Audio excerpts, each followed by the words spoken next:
Hey y'all, how's it going? We're canning tomato sauce today, except this is not your typical like Little House on the Prairie summer dresses and like mason jars. All right, this is, I just got done with a bachelorette party. My hair's still wet because I didn't shower after being in the lake and I slept in my lake body all night, okay? I just got home. But we have to can tomato sauce today. Like, it is no longer an option. Let me show you why. This is my freezer. See all that? Those are all tomatoes. So let me tell you what's been happening in my life, okay? I've been very busy. I've had family obligations, I've had friend obligations, but guess what? The tomatoes, like, don't stop growing, you know? So here's what we've been doing. My fiance has been pulling the tomatoes while I've been gone the last 2 weeks, and he's been putting them in the freezer. Let me show you. Like this, okay? I actually did this one when I was home the other day for like a hot second, and I actually wrote how many pounds it was. Now this is important for our recipe later, but I'm going to estimate, well, I'm actually gonna weigh them. I need 15 pounds of tomatoes for the tomato sauce we're making today. Now, the reason we put them in the freezer is not only because I can't do anything with them in the moment when I'm, you know, hanging out with grandma and grandpa and at a bachelorette party, but the other reason is when you freeze your tomatoes, the skins slip right off. It's actually one of the best hacks I ever was told, and it's incredible. So I'm gonna weigh these out real quick, and then while these are thawing, I'm actually gonna go do something about this, and then we're gonna come back and make sauce. So I just have like a little kitchen food scale. We'll set it to pounds, and then I'll do these 5 pounds at a time. So for this recipe, I'm using the Ball Canning Cookbook. I've literally said it in every video. I'm not gonna be giving you the recipe today because I want you to use a proper canning recipe that has all the proper ratios. So love you, mean it, but you know, I'm not trying to give anybody botulism on the internet. You feel me? So I think this one's definitely 4 pounds. Okay, so we have 4 pounds, we have 4 pounds. This one doesn't have a weight. Okay, that's 3 pounds. 4 plus 4 is 8. I'm so tired.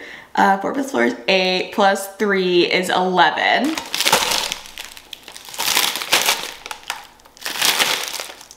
And that's 4 more pounds. So I'm gonna set these out to thaw a little bit. And I'm gonna like do some magic so that I don't look like this anymore. Also, just as a sidebar, to be very clear, okay, if you ever feel like you need to fit into like the country garden aesthetic, if you wanna live that journey, I support you 100%.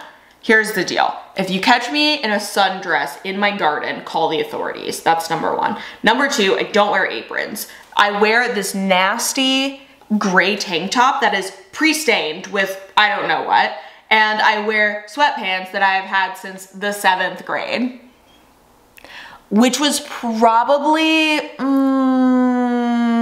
18 years ago. Okay, so again,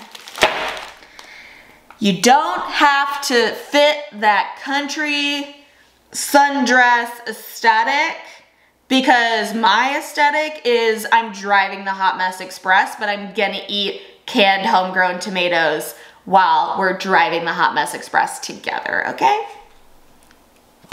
Okay, y'all, so it's actually been a few hours because I was way more tired than I thought I was gonna be. So first things first is we have to get the skins off of these tomatoes. And let me show you how easy it is with this whole freezer method. Okay, so here's our tomato that's been frozen. If you can just pierce that skin. Oh, I should get my pot. Okay, so here's our frozen tomato. If you can just pierce the skin like this, oh, it just peels right off. It's so easy. And then save your skins and I'll show you what we're gonna do with them. And the other thing you need to do with your tomatoes is core them, and I just do that with a paring knife.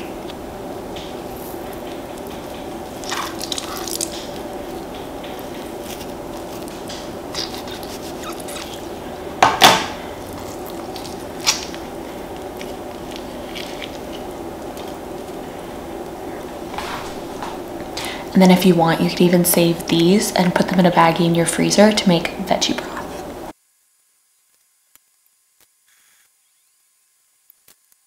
Okay, here's my update.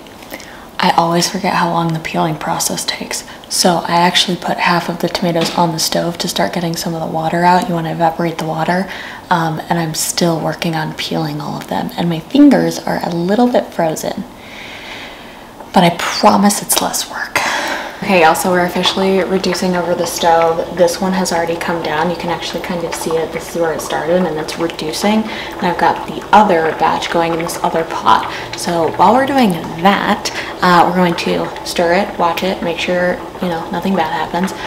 But we're actually gonna go get some herbs out of the garden to finish out this Italian pasta sauce. Okay, y'all, it is the heat of the day. It's like 3:30 in the afternoon, okay? It's freaking hot. The other thing is, I need to make sure my basil's gonna be okay because when it gets this hot, your basil gets real better. And I tasted it the other day, so we might have to do some basil testing to make sure I don't end up with bitter sauce. I also don't think I've been out to the garden all day today.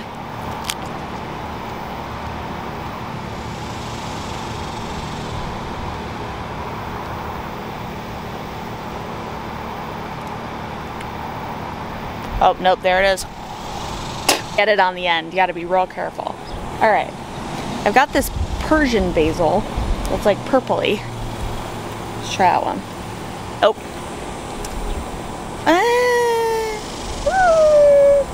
That one might be okay.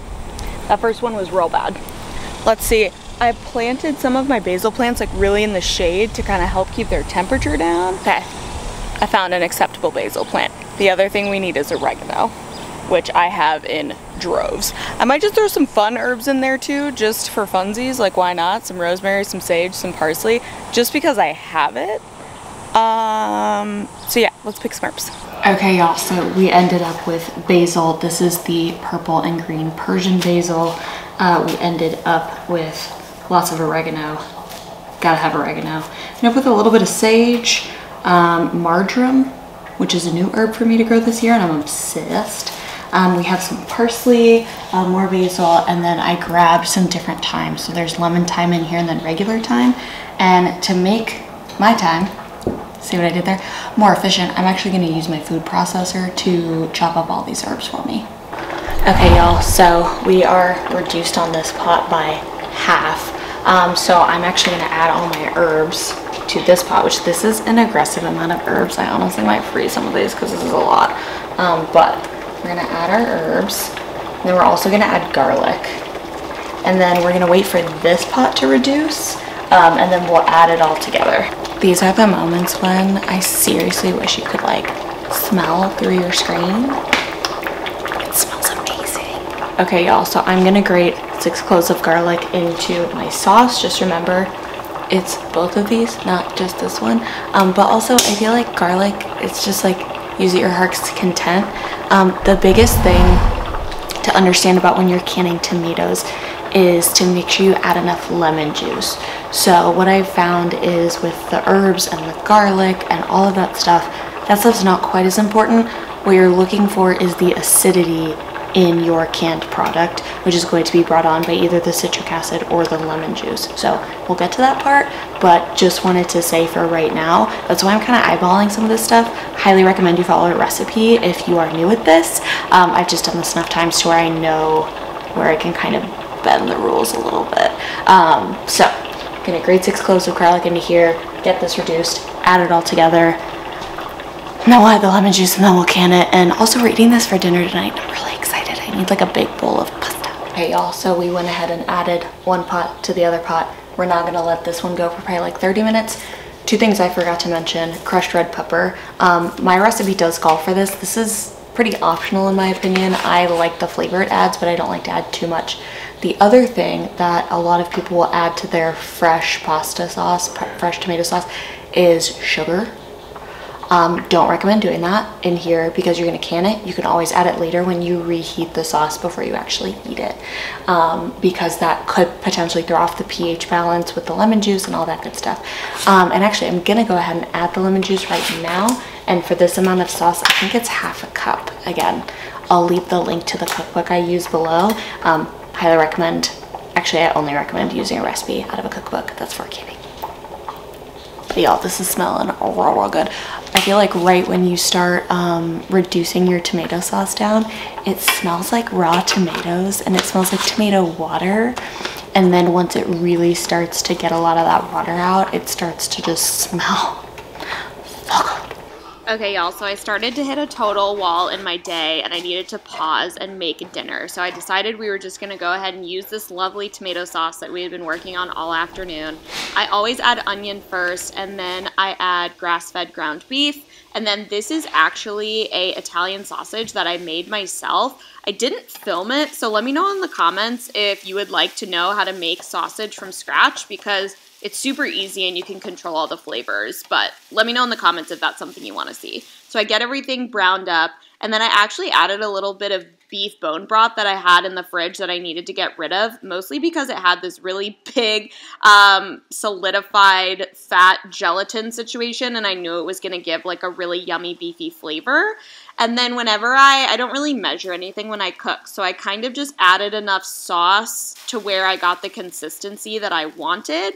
And as a reminder, this sauce has all of your herbs, it has garlic, it pretty much has everything you need. So this is actually a really good portrayal of how I will use this tomato sauce in the winter once it's actually canned. I will literally just throw one jar in with about a pound of meat, whether that's, you know, ground beef and pork or just all beef or just all pork. However you want to do it, this is exactly how I use this sauce out of season.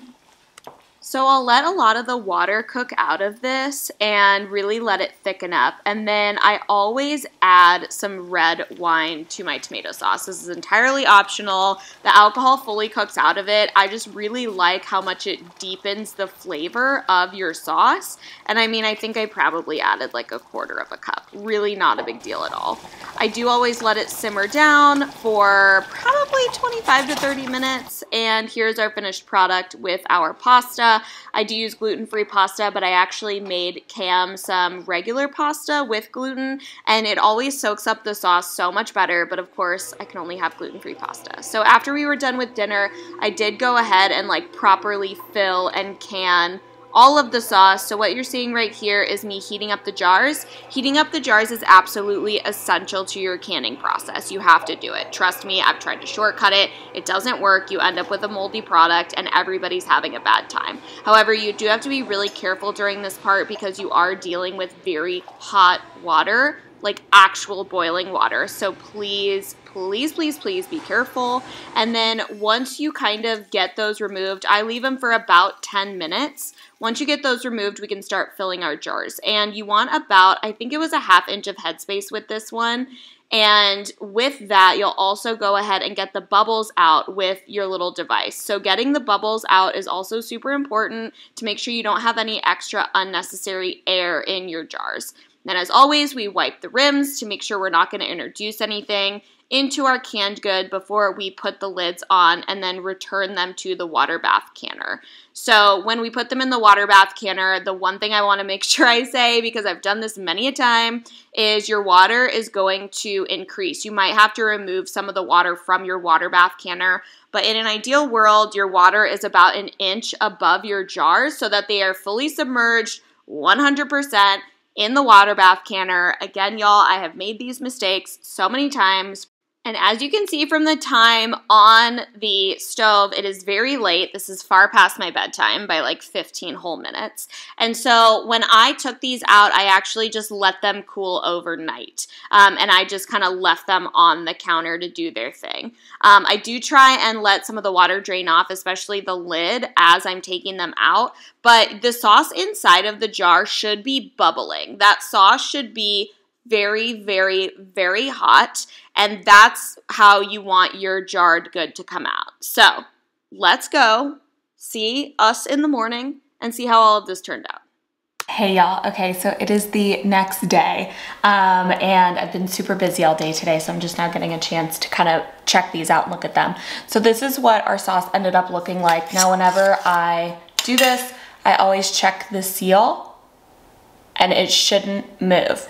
And then things I want to look out for are any like bubbling, which would indicate like a weird fermentation that we don't want. And then anytime I pop one of these open to eat them, I will actually smell it and like do a quick little like taste test, just to make sure nothing went wrong before we actually like put it in a meal and eat it.